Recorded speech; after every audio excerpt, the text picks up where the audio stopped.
दैवतमिति तत्पादपङ्केरुहं प्राप्तं मां परिपालयेत् सततं श्रीबद्धाञ्जलिः चित्तं मद्गुणदोषचिन्तनविधौ नमास्ताः श्रीसत्यासुरो सुरङ्गयुगलं स्वामिः वेदेशं निसत्पादा श्रीनिवासं भगवान् जातवाद्यान् वरसुधा टीकाकारां नमः श्रीमण्डलमध्यस्थाः अनुगाः वैष्णवाः विष्णुर्थयाः तान् नमस्ते गुरुन् मम श्रीगुरो नमः।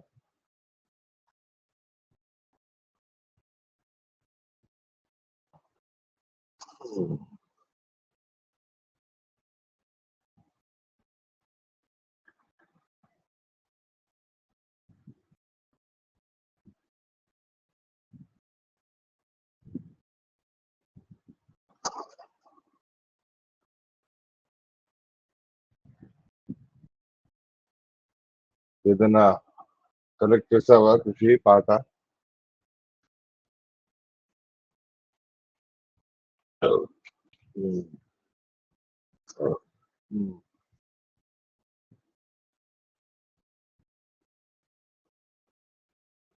మన్మనోభీష్టవరదం సర్వాభీష్టఫలప్రదం పురందర గురుం వందే దాసశ్రేష్టం దయానిధిం.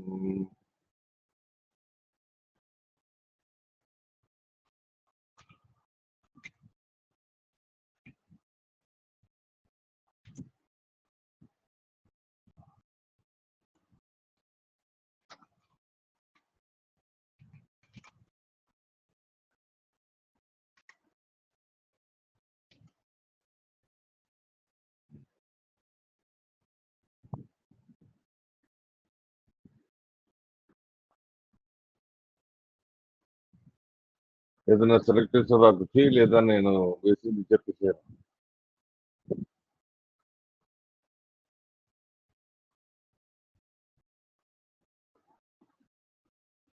వినిపిస్తుంది అందరికి?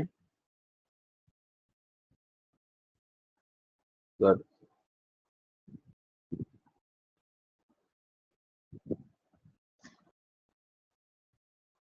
సార్ మొదలు పడదు. శారద గారు, మీ వీడియో ఆన్ ఉందమ్మా, చూడండి.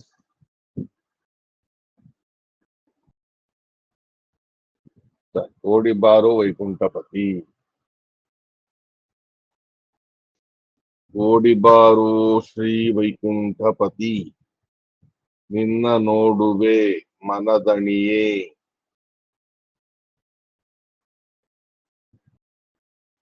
ನೋಡಿ ಮುದ್ದಾಡಿ ಮಾತಾಡಿ ಸಂತೋಷಗೂಡಿ, పాడి పొగడువేను పరమ పురుష హరి.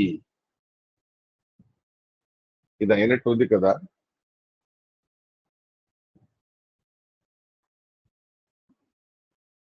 ఇది అయింది. ఓ సరే సరే సరే, ఇప్పుడు చాలా అయ్యాయి. కృష్ణాయన భారతి అని దగ్గరికి ఉంది. ఓ సరే.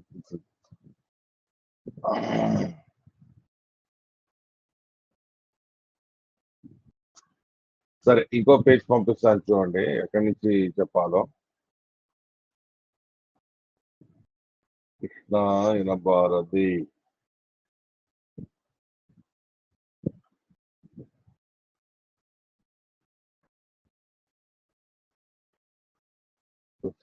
and the 6th page.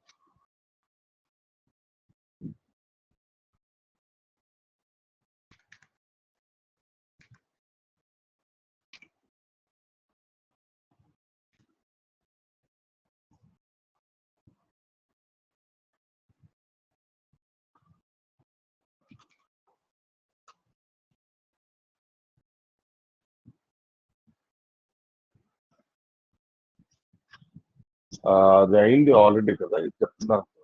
ఇంకొకటి పంపిస్తాను.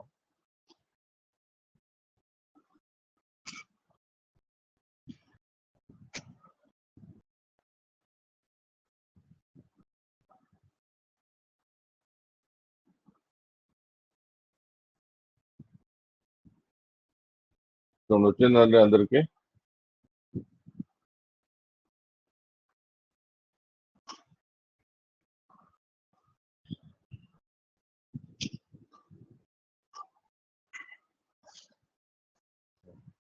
వచ్చిందండి.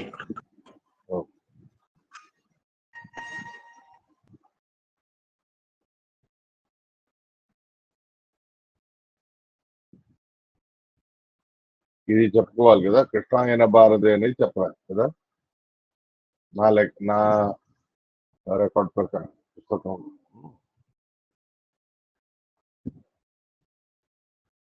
సరే, కృష్ణాయన భారతి కాంబోది చాపుతాళ.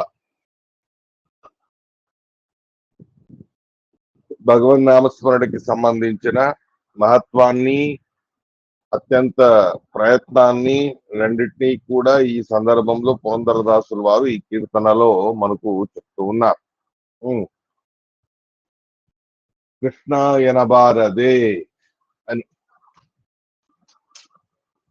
ఏవేవో మాట్లాడుతూ ఉంటాం మనం అందరం కూడా. అలాంటి ఏవేవో మాటలను మాట్లాడేటటువంటి నోటితో ఒక్కసారి కృష్ణ అనకూడదా అని అంటారు పురంధరదాసుల వారు. కాదండి, కృష్ణ అని పలకాలంటే చాలా కష్టము అంటే, కృష్ణన్న నెనదరే కష్టావదృష్టిలు. కృష్ణ పరమాత్ముడిని స్మరిస్తే చాలు అన్ని కష్టాలు పారిపోతాయి. కృష్ణుణ్ణి పలకడం కష్టం అని అయితే కష్టాలు ఎందుకు వదిలిపెడతాయి? కాబట్టి కృష్ణన్న నెనదరే కష్టావదృష్టిలా, కృష్ణ పరమాత్ముడిని స్మరిస్తే ఒక కించిత్తు కూడా కష్టం అనేది మనకు ఉండదు. విశేషంగా మనకు సంబోధించి చెప్తున్నారు పురంధరదాసులు వారు. అంతేకాకుండా నరజన్మ ಬಂದಾಗ ನಾಲಿಗೆ ಇರುವಾಗ, నరజన్మ ಬಂದಾಗ నాలిగే ఇరువాగ, మనకు నాలిక గట్టిగా ఉంది, మానవ జన్మని కూడా మనం పొంది ఉన్నాం. అలా ఉన్నప్పుడు పశువులకి పలకడానికి రాదు పాపం, అవి ఏం చేయలేవు. కానీ నాలిక ఉన్న మనం మానవులం, నాలిక ఉంది, నరజన్మ కూడా ఉంది. అంటే భూలోకంలో భారతదేశంలో పుట్టి ఉన్నాం. అలాంటి మర్త్యలోకంలో పుట్టి ఉన్నటువంటి వాళ్ళమై ఉన్న మనం నాలిక కూడా గట్టిగా ఉన్నప్పుడు కృష్ణ అని అనడానికి ఏంటి ఆ సమస్య? కృష్ణ ఎనబారదే అని చెప్పుకుంటూ వస్తారు. రెండే రెండు అక్షరాలు కృష్ణ అని. కాదండి, కృష్ణ అని పలకాలంటే స్నానం, సంధ్యావందనం, మడితో ఉండాలా ఏమిటి అంటే, మలిగిద్దు మైమురి దేళూతలొమ్మే కృష్ణ ఎనబారదే. అలా ఏం లేదు. పడుకుని ఉంటాం, లేస్తాం, ఒళ్ళు విరుచుకుంటాం. అలా పడుకొని లేచి పరుపు మీదే ఒళ్ళు విరుచుకునే పాచిముఖంతోనే ఉన్నప్పటికీ కూడా ఒక్కసారి కృష్ణ అని అంటే అన్ని రకాల పాపాలు కూడా పరిహారం అవుతాయి. కృష్ణనామస్మరణానికి మడి ఆచారాల ప్రసంగం అనేది ఏం లేదు. మీరు ఎక్కడ ఉన్నా, ఎలా ఉన్నా, ఏ అవస్థలో ఉన్నా, పడుకొని ఒళ్ళు విరుస్తూ లేచిన పరుపు మీదే ఉన్న కృష్ణ అని అనవచ్చు. కాబట్టి కృష్ణ ఎనబారదే అని. విశేషంగా పడుకున్న వాడిని అలాగే పడుకోకుండా లేపావు స్వామి, ఒక జీవితాన్ని గడపడానికి ఒక రోజుని మళ్ళీ నాకు ఇచ్చావు అనేటటువంటి ఒక ధన్యతాభావముతోనూ కూడా కృష్ణ అని పలకండి అని అంటున్నా. అర్థమైందా? పడుకున్నవాడు అలాగే పడుకుండిపోతే వాడి పరిస్థితి ఏమిటి? కానీ అలా కాకుండా మనకు మేలుకువ ఇచ్చాడు భగవంతుడు. మేలుకువ ఇచ్చి లేపాడు. మేలుకువ ఇచ్చి లేపాడు అంటే మనకు ఒక రోజు మళ్ళీ ఆయుష్ పెరిగినట్టే, ఇచ్చినట్టే. అలాంటి ఆ పరమాత్ముడు మళ్ళీ మనకు అవకాశం అనేది ఇచ్చి ఉన్నప్పుడు ఆ రోజు ఎలా అయితే పరుపు మీదనే మనం మొదలు పెడతామో అలాంటి పరిస్థితిలోనూ కూడా కృష్ణ ఎనబారదే, కృష్ణ అని అనకూడదా? దానికి మడి ఆచారాల ప్రసంగం ఏముంది? ఏ సమస్య లేదు. చక్కగా కృష్ణ అని అనవచ్చు. పరుపు మీద ఉన్నా సరే, పడుకొని ఉన్నా సరే, లేచిన వెంటనే, మేల్కువైన వెంటనే కృష్ణ కృష్ణ అని అనడానికి ఏం సమస్య లేదు. సుడిదాడుతమనయొడగాదరు బొమ్మె కృష్ణ ఎనబారదు. కాళ్ళు చేతులన్నీ గట్టిగా ఉంటూ ఇంట్లో అటు ఇటు తచ్చాడుతూ ఉంటాం, తిరిగాడుతూ ఉంటాం. అలా ఎన్నో సార్లు తిరిగాడుతూ ఉంటాం. అంత గట్టిగా మన శరీరాన్ని పెట్టాడు, దృఢంగా పెట్టాడు పరమాత్మ. కాళ్ళు చేతులన్నీ గట్టిగా ఉండి మన పనులను మనం చేసుకుంటూ ఉన్నాం అనేటటువంటి ఒక ఉపకార భావనతో కృష్ణ అని అనకూడదా? ఒకవేళ లేచిన వారిని లేపనేదో లేపాడు, కానీ కాళ్ళు చేతులు గట్టిగా ఇవ్వకుండా ఆ కాళ్ళు చేతులని చొచ్చుపడిపోయేట్టు చేస్తే మన పరిస్థితి ఏమవ్వాలి? కాబట్టి మనం అటు ఇటు తిరిగాడుతూ ఉన్నాం, కాళ్ళు చేతులన్నీ గట్టిగానే ఉన్నాయి, ఆరోగ్యంగానే ఉన్నాయి, అటు ఇటు తిరిగాడుతూ ఉంటాము అంటే అది భగవంతుడు మనకు ఇచ్చినటువంటి చేసినటువంటి ఉపకారం. ఆ ఉపకారానికి కృతజ్ఞతా భావముతో కృష్ణ ఎనబారదే, కృష్ణ అని అనకూడదా అని అంటున్నా దాసులు. ಈಗ ಸ್ನಾನಪಾನ ಜಪ ತಪಗಳ ಮಾಡುತ್ತ కృష్ణ ఎనబారదే. స్నానం చేసేటప్పుడు, నీళ్లు తాగేటప్పుడు, జపం చేసేటప్పుడు, తపస్సులు చేసేటప్పుడు, ఏ సందర్భంలోనూ కూడా మడిగా ఉన్నప్పుడు సరే, మడిగా లేనప్పుడు సరే, దేవుడి మందిరంలో ఉన్నప్పుడు సరే, దేవుడి మందిరంలో లేనప్పుడు సరే, స్నానాదులను చేసుకునే సందర్భమైనా సరే, ఊరికి ఉన్న సందర్భమైనా సరే, ఆ అన్ని రకాల సందర్భాల్లో కృష్ణ కృష్ణ అని స్మరించండి.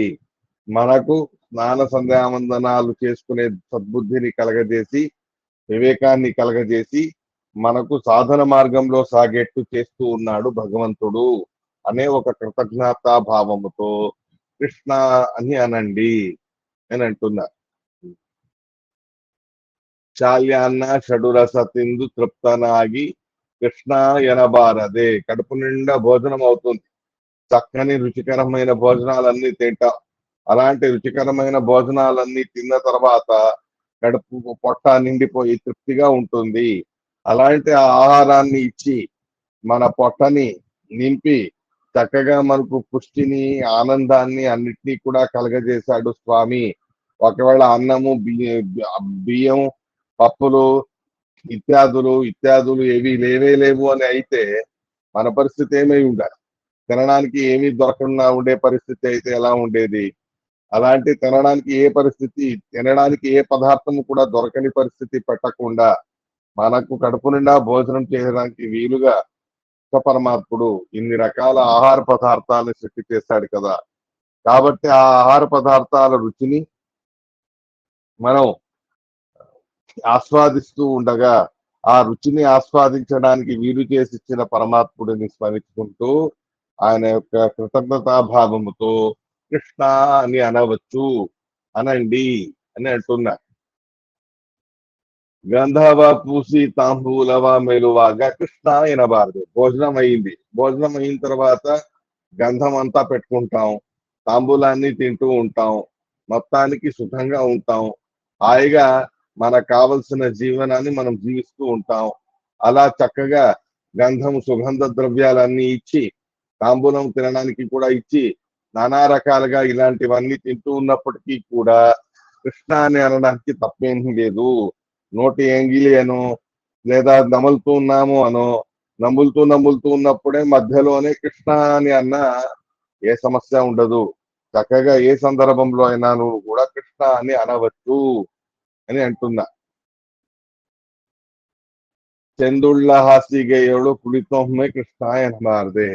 పడుకోవడానికి చక్కని పరుపు దొరికింది అనుకోండి, హాయిగా నిద్ర పట్టడానికి మనం సిద్ధమయ్యామని అయితే అటువంటి ఆ నిద్రకు ఉపక్రమించే సందర్భంలో చక్కగా ఏ చింత లేకుండా, ఏ ఆరోగ్యాలకి సమస్య లేకుండా చక్కగా కంటి నిండా నిద్రని ఇస్తున్నాడు పరమాత్మ అనేటటువంటి మాటని గుర్తుపెట్టుకొని పరుపు మీద పడుకునే సందర్భంలో కృష్ణ అని అనేసి పడుకోండి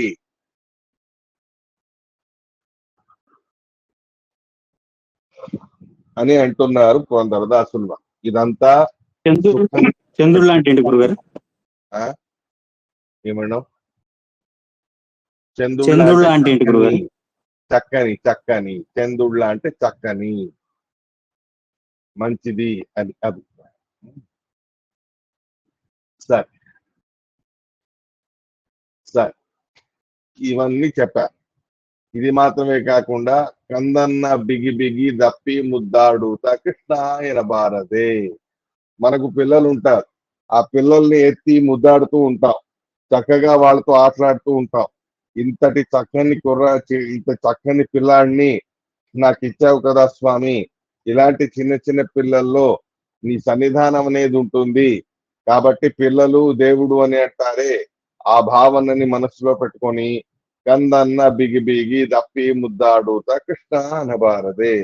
సుఖంగా మన పిల్లల్ని మనం ఆటాడిస్తూ ఉండగా, వాళ్ళని ముద్దాడుతూ ఉండగా, ఆ సందర్భంలోనూ కూడా కృష్ణ అని అనవచ్చు, తప్పేం లేదు. ఇలాంటి ఈ చక్కని పిల్లాడిని నాకు ఇచ్చావు. లేదా ఎవరైనా చిన్నపిల్లాడైతే ఆ చిన్నపిల్లాడిలో భగవంతుడి సన్నిధానం అనేది ఉంటుంది.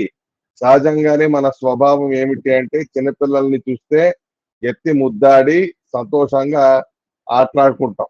అలా ఆ చిన్నపిల్లలలో ఆ రకమైన భగవత్ సన్నిధానం అనేది ఉంది అని భావనతో ఆ పిల్లవాడిని ఆ చక్కగా ఉమ్, ముద్దాడుతూ ముద్దాడుతూ ఉన్నప్పటికీ కూడా అదే సమయానికి కృష్ణ అని కూడా అనవచ్చు, అదేం తప్పు కాదు అనేటటువంటి విషయాన్ని కూడా చెప్తూ ఉన్నారు.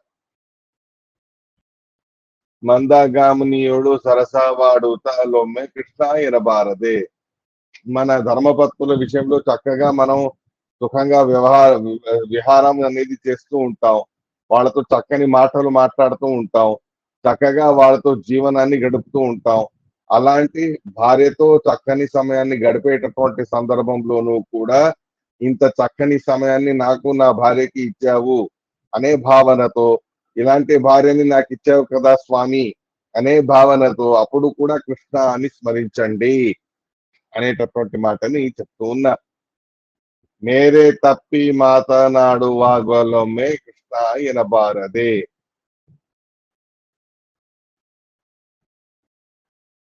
ఒక్కొక్కసారి మనకు ఆ మేల్కువగా ఉండదు, అంటే ఏం మాట్లాడుతున్నాము అనేది మనకు తెలియకుండా ఉండేటటువంటి సందర్భం. కనీసం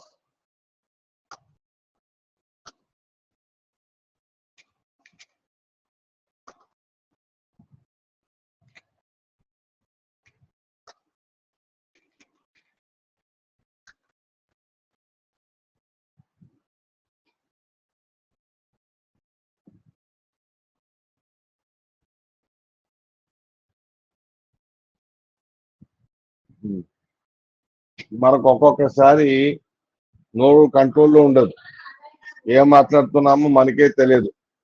కొన్ని సందర్భాల్లో సీమని అతిక్రమించి మాట్లాడే ప్రసంగమై ఉంటుంది.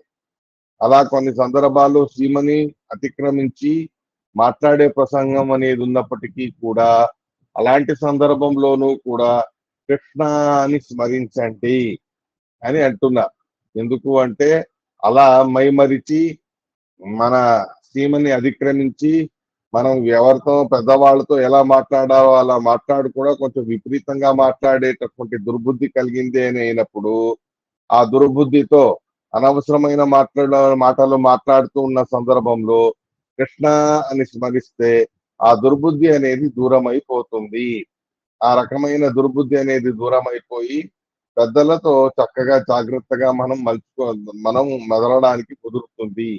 కాబట్టి సీమను అతిక్రమించి అనవసరమైన మాటలని కోపతాపాలతో మాట్లాడే మాటలు అనేవి ఉన్నప్పటికీ కూడా ఆ కోపతాపాలతో అవివేకముతో అహంకారంతో మాట్లాడే ప్రసంగాలు వచ్చినప్పుడు కూడా కృష్ణ అని స్మరిస్తే అహంకార అవివేకాదుల వలన మాటలాడిన మాటల ద్వారా కలుగునటువంటి పాపాలని తాపాలని పరిహారం చేస్తాడు పరమాత్మ. కాబట్టి అటువంటి సమయంలోనూ కూడా కృష్ణ పరమాత్మని స్మరించడం మాత్రం మరవకండి. స్మరిస్తే మన ఇతిమితిని అతిక్రమించి వివేకాన్ని కోల్పోయి పిచ్చి పిచ్చిగా మాట్లాడే ప్రసంగం అనేది పరిహారం చేస్తాడు, లేదా తద్వారా కలిగిన పాపాలని పరిహారం చేస్తాడు అని. దారియ నడేవాగా భారవ హురువాగా, దారిలో నడుస్తూ ఉండగా లేదా ఏదైనా బరువుని మోస్తూ ఉండగా కాళ్ళకి పన్నులు, చేతులకి పన్నులు, నోటికి పని ఉండదుగా అప్పుడు. అలా నడిచేటప్పుడు కాళ్ళకి పన్నులు, ఎత్తేటప్పుడు చేతులకి పన్నులు, అలా ఉన్నప్పుడు నోటికేం పన్ను ఉండదు. అప్పుడు నోరు ఖాళీగానే ఉంటుంది కదా. అలాంటి సమయంలో కృష్ణ ఎనబారదే. కృష్ణ కృష్ణ అని అనకూడదా? ఆ కృష్ణ అని అంటే ఒక అష్టావందిష్టిల్లా ఏ రకమైన కష్టాలు కూడా మనకు లేకుండా చేస్తాడు పరమాత్మ అని అంటున్నారు. పరిహాస్యద మాత నాడుతలొమ్మే కృష్ణ ఎనబారదే. పరిహాసం చేస్తూ ఉంటాం స్నేహితులతో, మిత్రులతో, బంధువులతో.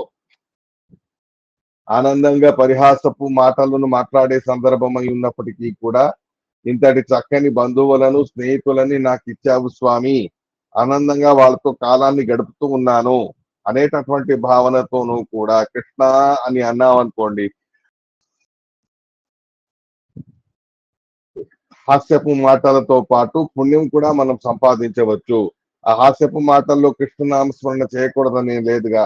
మిత్రులతో, బంధువులతో చక్కగా మనం కాలం గడుపుతూ ఉన్నప్పుడు కృష్ణ అని తప్పకుండా అనడంలో తప్పకుండా అనడంలో, కృష్ణ అని అనడంలో తప్పేమీ ఉండదు. అప్పుడైనా నువ్వు కూడా కృష్ణ అని మనం స్మరించవచ్చు అని అంటారు. పరిపరి ಕೆಲಸದೊಳೊಂದು ಕೆಲಸವೆಂದು కృష్ణ ఎన్బారదే. ఏవేవో పనులు చేస్తూ ఉంటాం. ఏవేవో పనులు చేస్తూ ఉన్నప్పుడు ఆ అన్ని పనులతో పాటు ఇది ఒక పని అనే భావనతో కృష్ణ కృష్ణ కృష్ణ అంటూ మీ పనులు మీరు చేసుకోండి. ఆఫీస్ పనులే కానివ్వండి, లేదా వ్యాపారాలే కానివ్వండి, ఇంటి పనులే కానివ్వండి, వంట పనులే కానివ్వండి, అవన్నీ చేసేటప్పుడు ఫిజికల్ గా శరీరం ఏమేం చేయాలో చేస్తూ ఉంటుంది. బౌద్ధికంగాను కూడా ఆ వ్యవహారాలకి కావలసినటువంటి బౌద్ధికమైన వ్యవహారం కూడా జరుగుతూ ఉంటుంది. కానీ అలాంటి సందర్భంలోనూ కూడా షూస్ వేసుకున్నామనో, చెప్పులు వేసుకున్నామనో, ఎక్కడో బయట ఉన్నామనో, ఎవడో ఎదురుగా ఉన్నాడనో అవేవి సంకోచాలు ఏం పెట్టుకోకండి. ఏ పని చేస్తూ ఉన్నప్పటికీ కూడా కృష్ణ అని అనడం కూడా ఒక పనియే అని పెట్టుకొని కృష్ణ కృష్ణ కృష్ణ అని నామస్మరణ చెయ్యండి అని అంటున్నా. దురిత రాశిಗಳನ್ನು తరిదూబి కృష్ణ ఎనబారదే. ఎన్నో రకాల కష్టాలు అనేవి మనకు ఉంటాయి, లేదా ఇతర కష్టాలు అనేవి మనం చూస్తాం. వాళ్ళ కష్టాలని పరిహారం చేసేటటువంటి సందర్భంలో అయినా సరే, మనకు కలిగిన కష్టాలని పరిహారం చేసుకునే సందర్భంలో అయినా సరే, అప్పుడైనా నువ్వు కూడా కృష్ణ కృష్ణ అని అనవచ్చు. ఒకరికి మనం ఉపకారం చేస్తూ ఉన్నా ఆ ఉపకారం చేసే యోగ్యతని ఇచ్చాడు కదా, ఉపకారం చేసేటటువంటి శక్తిని ఇచ్చాడు కదా అని చెప్పి కృష్ణ అని స్మరించవచ్చు. లేదా నానా రకాలుగా పాపరాశులు అనేవి మనకు ఉంటాయి. ఆ పాపరాశులన్నింటినీ కూడా మాటి మాటికి తన నామస్మరణతో కాల్చి బూడిద చేస్తూ ఉంటాడు పరమాత్మ, దూరంగా తీసి వేస్తూ ఉంటాడు పరమాత్మ. అలాంటి ఆ ఉపకారాన్ని చేస్తున్నాడని చెప్పి ఆ నిమిత్తంతోనూ కూడా కృష్ణ కృష్ణ అని అనండి అని అంటున్నా. దురిత రాశిಗಳನ್ನು తరదు బిసుడరు. ఆ దురిత రాశులు, పాప రాశులు, వాటిని బాగా దమనము చేసి వాటిని దూరంగా విసిరేస్తాడు. దూరంగా విసిరేస్తా అంటే ఎక్కడ విసిరేస్తాడండి అంటే, ఏ పాపాలకి కారణమైన దైత్యులు ఉంటారే ఆ దైత్యుల మీద మన పాపాలన్నీ కూడా విసిరేస్తాడు ఆయన నామస్మరణ చేయడం వలన. అలాంటి మన చేత పాపాలు చేయించిన దైత్యులకు ఆ పాపం మొత్తం అంటేట్టు చేసేవాడై ఉన్నాడు పరమాత్మ. కావున ఆ పరమాత్మని ఆ సందర్భంలోనూ కూడా కృష్ణ అని అనండి అని అంటున్నా. గరుడాగమనానమ్మ పురంధర విఠలన కృష్ణ ఎనబారదే. ఈ కృష్ణ అంటే ఎవరు? ఇంకెవరు? గరుడాగమన, గరుడారూఢుడై ఉన్న, గరుడ వాహనుడై ఉన్న భగవంతుడే, శ్రీమన్నారాయణుడే, పురంధర విఠలుడే, శ్రీకృష్ణ పరమాత్మ అయి ఉన్నాడు. కాబట్టి కృష్ణ కృష్ణ అని అనండి ఆ నారాయణుడిని ఉద్దేశంగా పెట్టుకొని. ఎవరో కృష్ణ అని పేరు పెట్టుకుని ఉన్న వాళ్ళని అనకుండా, నిజమైన అర్థంలో నారాయణుడికి కృష్ణ అనే పేరు ఉంది. కృషి భూ సత్తాయామని ధాతుకి అర్థం. కృషి అంటే ఉండడం అని అభిప్రాయం. ఏమున్నాయి పరమాత్ముడిలో అంటే క్షణ, షహ, ష అనేది సుఖాన్ని చెప్తుంది, నా అనేది బలం చెబుతుంది. అలా సుఖము బలం అపారమైన సుఖం, అపారమైన బలం కృష్ణ పరమాత్ముడిలో ఉంది. కాబట్టి కృష్ణ అని అంటారు ఆయనని అనేటటువంటి భావనతోనూ కూడా కృష్ణనామస్మరణ అనేది చెయ్యండి అని అంటున్నారు పురంధరదాసులు వారు. అర్థమైందండి? కీర్తన క్లియర్ గా సింపుల్ గానే ఉంది.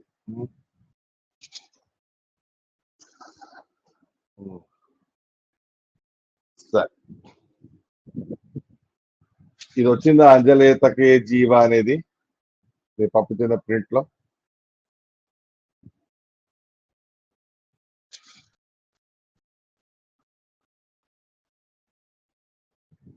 వచ్చిందిగా. వచ్చింది గురుగారు. ఇది కూడా చెప్పేద్దాం, సమయం ఉందిగా.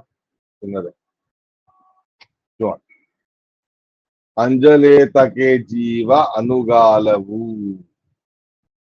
మనకు ప్రతి నిత్యం కూడా ఏదో ఒక భయం అనేది ఉంటుంది, ఏదో ఒక భయం ఉండే ఉంటుంది. అలాంటి ఆ భయాలకి భయపడాల్సిన పరిస్థితి జీవులకి ఉన్నప్పుడు అసలు భయపడాల్సిన అవసరమే మీకు లేదు అని అంటారు పురంధరదాసులు వారు. ఎందుకండి అని అడిగితే చాలా ఇంపార్టెంట్. కంజనాభన మతవ కైకొండ బళిక. కంజనాభ పద్మనాభుడైన పరమాత్ముడి యొక్క మతాన్ని, మధ్వ సిద్ధాంతాన్ని మనం ఆశ్రయించిన తర్వాత, ఆ పరమాత్ముడి యొక్క మాధ్వ సిద్ధాంతాన్ని, మాధ్వ మతాన్ని స్వీకరించిన తర్వాత ఇక దేనికని భయపడాలి మనం? అసలు ఎన్ని రకాలుగా మధ్వ సిద్ధాంతంలో మోక్ష ప్రాప్తికి, పాప పరిహారానికి, విధమైన కష్ట పరిహారానికి ఎన్నో రకాలుగా చెప్పబడి ఉన్నాయి. అలా ఉన్నప్పుడు మనం మాధ్యులుగా మారాము లేదా మాధ్యులుగా పుట్టాము అని అయినప్పుడు అసలు భయపడాల్సిన అవసరమే లేదు అని అంటున్నా. అంజలేతక అంటే ఏంటి గురుగారు?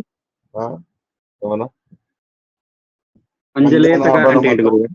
అంజలేతకే భయపడాల్సిన అవసరం ఏముంది? జీవ, హే జీవ, అనుగాలవు అన్ని కాలాల్లోనూ కూడా అంజలేతకే భయపడాల్సిన అవసరం ఏముందయ్యా నీకు? ఏముంది, ఎందుకు భయపడకూడదండి అంటే, కంజనాభన మతమై కైగొండ బళిక. మాధ్వుడు అయ్యావా కాదా నువ్వు? అవును, మాధ్వుడు అయ్యాను. స్వామివారి దగ్గర ముద్రాధారణ తీసుకొని దీక్ష స్వీకరించాను. ఇంకేం కావాలి మరి? మాధ్వులైన తర్వాత ఒకసారి వైష్ణవత్వాన్ని స్వీకరించిన తర్వాత, మధ్వ సంప్రదాయాన్ని స్వీకరించిన తర్వాత ఇక భయపడాల్సిన అవసరమే ఉంది? భయపడాల్సిన అవసరమే లేదు అని అంటున్నా. ఒకవేళ ఏదో వేరే వేరే పిచ్చి పిచ్చి సిద్ధాంతాలు పుట్టి ఉన్నాము అంటే, అహం బ్రహ్మాస్మి అనో, పరమాత్ముడే లేడనో, వేదాలు అప్రమాణమనో, ఏవేవో పిచ్చి పిచ్చివన్నీ అనర్థమైన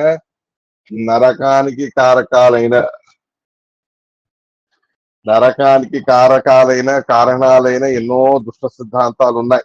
ఆ దుష్ట సిద్ధాంతాల్లో పుట్టినవాడు భయపడాలి. ఎందుకు అంటే అవన్నీ నరకానికి దారి తీసేవి.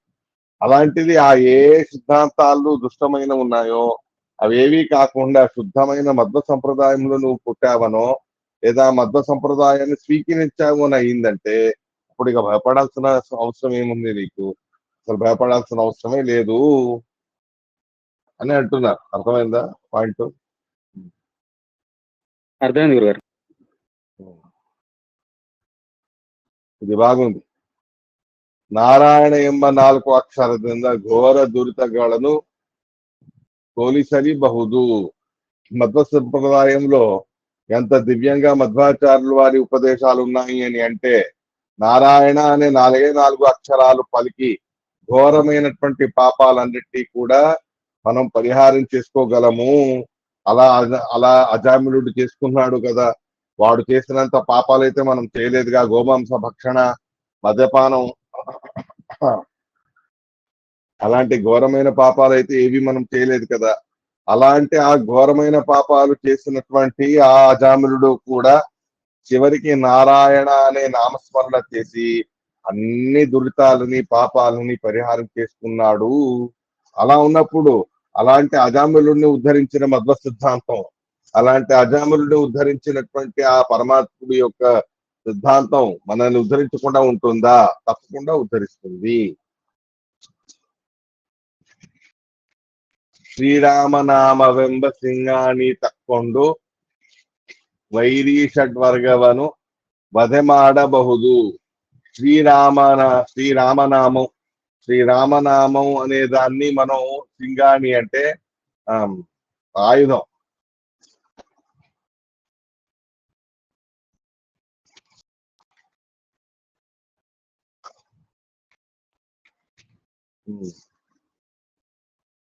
శ్రీరామనామం అనబడేటటువంటి ఒక దివ్యమైనటువంటి మనకు ఆయుధం అనేది ఉంది. ఆ ఆయుధం అనేది పెట్టుకొని ఆ ఆయుధముతో మనం ఎన్నో రకాల పాపాలని మనం పరిహారం అనేది చేసుకోగలము అనేటటువంటి అవకాశం అనేది కూడా మనకు ఉంది అని అంటున్నారు.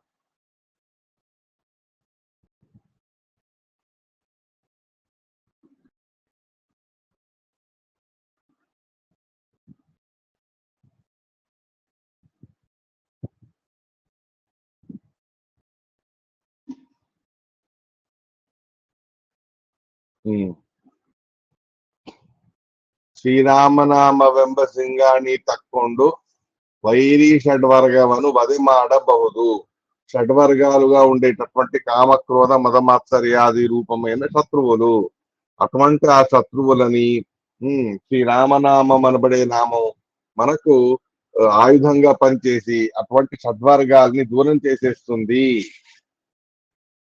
అటువంటి అవకాశం మనకు మధ్వ సిద్ధాంతంలోనే ఉన్నది అని అంటున్నా.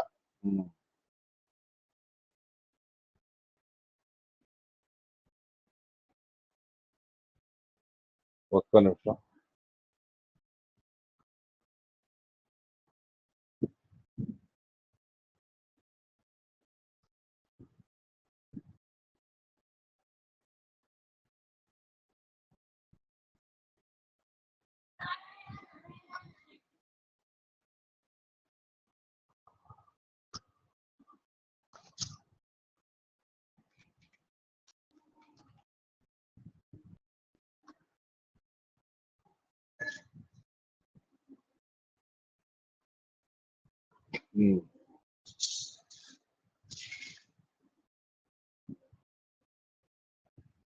యాక్చువల్లీ సింగాణి అనే శబ్దానికి ధనుస్సు అని అర్థం.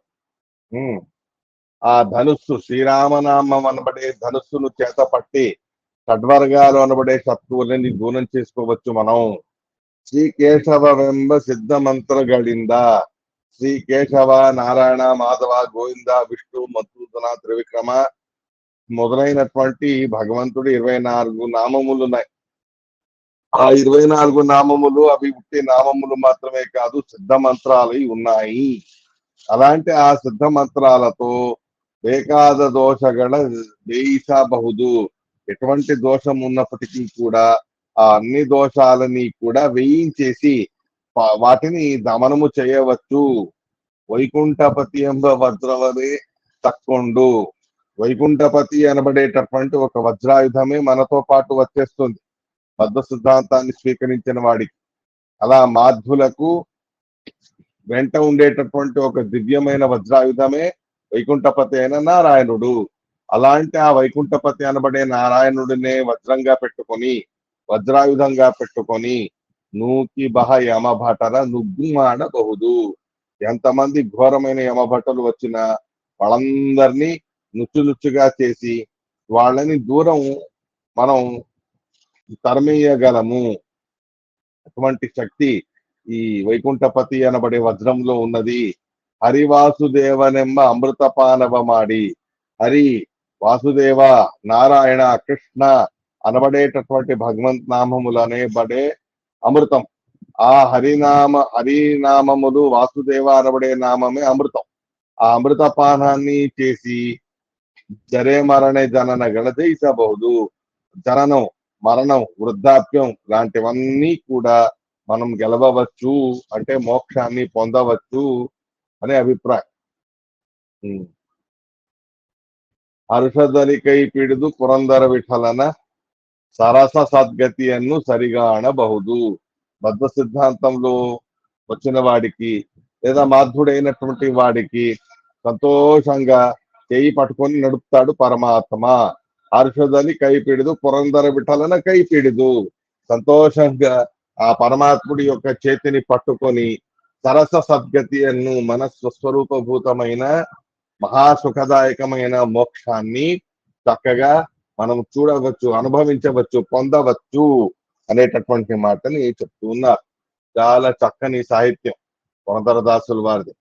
ఆ, మాధ్వ సిద్ధాంతాన్ని స్వీకరించిన వాడు లేదా మాధ్వుడైన వాడికి పరమాత్ముడే చేయి పట్టుకొని నడుపుతాడు సాధన మార్గంలో అనేటటువంటి మహాసౌభాగ్యాన్ని పరమాత్ముడు కరుణిస్తాడు. అందుకనే అంజలేతక జీవానుగాలవు కంజనాభనమతవ కైకొండ బడిక. ఆ పద్మనాభుడైన పరమాత్ముడి మతాన్ని, మధ్వ మతాన్ని స్వీకరించిన తర్వాత ఇక భయపడాల్సిన అవసరం ఏముందయ్యా అని అంటున్నా. అర్థమైందా అండి అందరికీ క్లియర్ గా?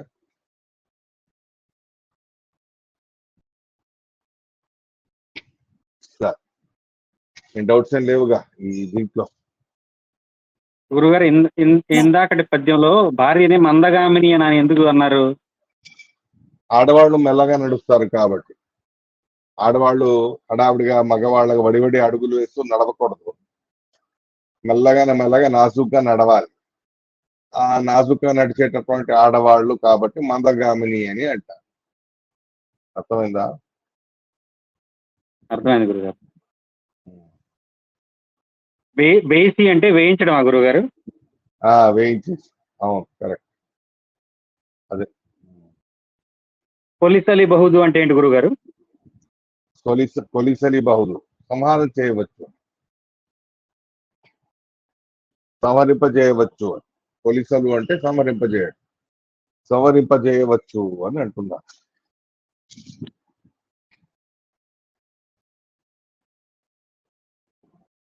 నూకి అంటే ఏంటి గురుగారు? నూకి నెట్టేసి. ఆహా, నూకి అంటే నెట్టేసి.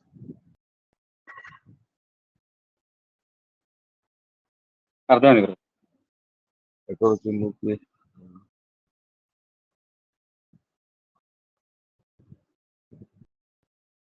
యమభట్టార నుగ్గు అడుబహు నూకి బహు దూరంగా నెట్టివేసి యమభట్టలను బాగా దమనం చేయవచ్చు, వాళ్ళని భయపెట్టవచ్చు. వైకుంఠపతి అనే వజ్రాన్ని చేత పట్టుకుని అని అంటారు. అర్థమైందా? యమదూతలు అంటే అందరికీ భయం, కానీ ఆ యమదూతలు భయపడేటటువంటిది ఎవరికి అంటే వజ్రానికి. మన దగ్గర ఎక్కడుందండి వజ్రం? వైకుంఠపతి మనకు వజ్రం, నారాయణుడే మనకు వజ్రం. అలాంటి నారాయణుడు అనబడే వజ్రాన్ని చేత పట్టి ఏ యమదూతలు వచ్చినా ఎదిరించండి, వాళ్ళందరూ భయపడి పారిపోతారు మధ్వ సిద్ధాంతంలో ఉన్నవాడికి అని అంటున్నారు. అర్థమైందా? ఇక్కడ తక్కొండు అన్న కైపెడుదు అన్న ఒకే అర్థం కదా గురుగారు? కైపిడిదు అంటే చెయ్యిని పట్టుకొని తీసుకొని, తక్కొండు అంటే తీసుకొని, ఆ వైకుంఠపతి అనబడేటటువంటి వజ్రాన్నే చేత తీసుకొని యమభట్టులను దూరంగా నూకేసి వాళ్ళని నుచ్చుగా చేయవచ్చు అని అంటున్నా. అది హర్షదలి కైపెడుదు పురందర పెట్టాలన్నా అంటే పరమాత్ముడి చేయి పట్టుకోమని అర్థం ఇక్కడ మనం. ఆహా, పురందర విఠలన కైపిడిదు హర్షద. పురందర విఠలుడైన ఆ పరమాత్ముడి చేతిని సంతోషంగా పట్టుకొని సుఖంగా సద్గతి అయిన మోక్షాన్ని పొందవచ్చు అని అంటున్నా. అర్థమైందా? అర్థమైంది. పురందర విఠలన నువ్వేమన్నావు? అదే అన్నావా? అదే హర్షదలి కైపెడుదు పురందర పెట్టాలనా అని ఉంది గురుగారు.